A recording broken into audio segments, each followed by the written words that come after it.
So, Brian, what appealed to you about this film and your character? I think simply that the script written by Chris Terrio was just so compelling and so complete that it was like reading a novel almost. I saw it. I envisioned the open-air market, and I smelled the spices and the food and the life and the tightness and the tension and all of that coming together, and then cutting away to the CIA and what strings had to be pulled there, and the political, social relationships, and it just all came together, and you could feel the tension and anxiety grow as the script got deeper and deeper into the story. And so that's all it takes for an actor to be taken away. Because we read a lot of scripts, and quite frankly, a lot of them leave you wanting to take a nap as opposed to wanting to jump in and get involved in something. Did you know anything about this story before getting involved in the project? Well, I actually did read the Wired magazine article that came out in 97, 98 or something, but then I've since forgotten it.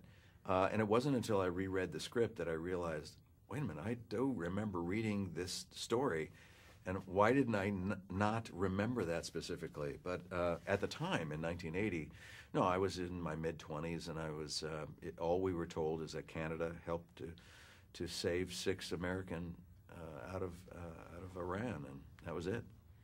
So let's talk about your character then. Who is Jack O'Donnell in your eyes? Who is Jack O'Donnell? That's a good question. He's a composite of characters at the CIA. It wasn't any one person. But I think it was important for the audience to be able to put a name and a face to the person representing the CIA portion of the film. And so a lot of research was done on the part of Chris Terrio for the script and myself. I went to Langley, Virginia, and talked to CIA officers and was able to cull the information from them to create, a foundation for myself that I felt informed who this man was and how he thinks and feels and what would be appropriate as a response in any given situation. Such a rich character. What do you enjoy about giving him life on the screen? Well, there's several aspects of it. First of all, it's to be able to play someone who is, for his whole career, a person who is very secretive, a spy. You can't talk. What does that do to you personally and professionally? And I thought that was fascinating, that element of it. What does that do to your own body when you have to retain information and you can't let it go because it's not only is it unprofessional, it's illegal and you're sworn to secrecy. What does that do to a person withholding information? Anyway, and so that was fascinating for me. And then I just drop into the story. What is my portion of this story? What element does my character bring to aid the story, to propel it along? And you figure that out, and you work with the director on that conversation, the relationship between Ben's character and mine, and it grows, and it matures into a place where it seems to work. You play Ben's boss, actually. Mm-hmm. What kind of relationship do they have? Tony Mendez and Jack O'Donnell had a very good relationship, a friendly relationship. I don't know if you could say they were good friends, as I think that was an interesting aspect of it, is that they're not buddy-buddy, hey, tell me what's wrong kind of thing, release your demons and let me help you. It was kind of appropriate for their line of work, that they were friendly, they could depend on each other, they got each other's back if need be, as we see in the film. But there was a certain feeling of division between them, perhaps because of age but I looked at it like a mentor-mentee sort of relationship.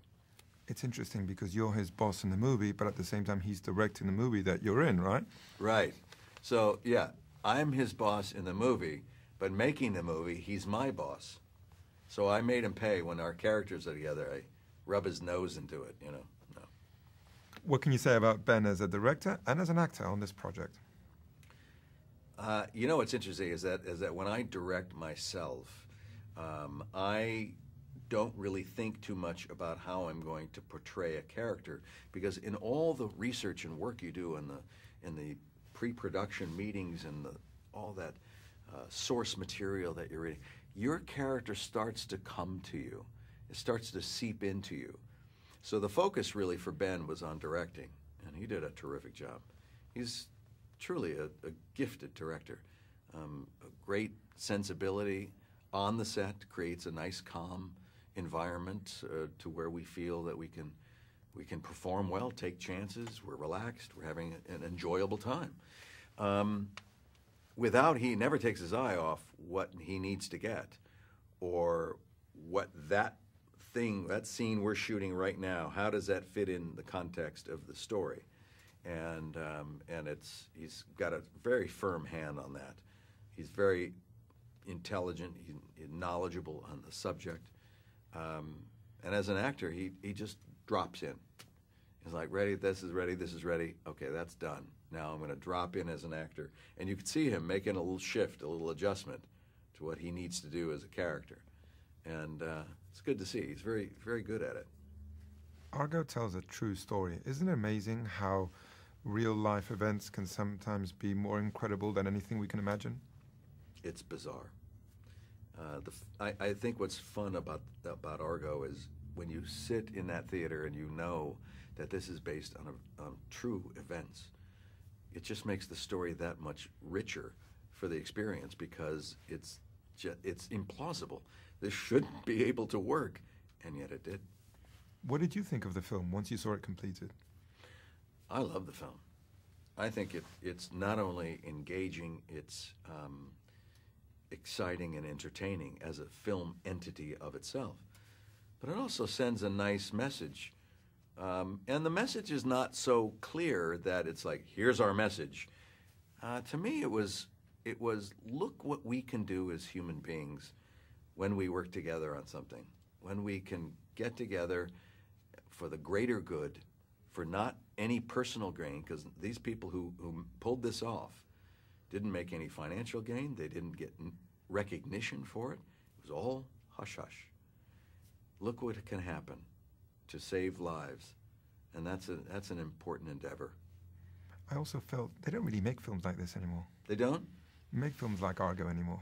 Well, they make heroic films. They make, the Jason Bourne movies and things like that, where heroes save the day kind of thing. But the fact that it's a true story, it makes it more relevant. It makes it more important, because it gives you hope as a human being that all is not lost, that we can still do great things.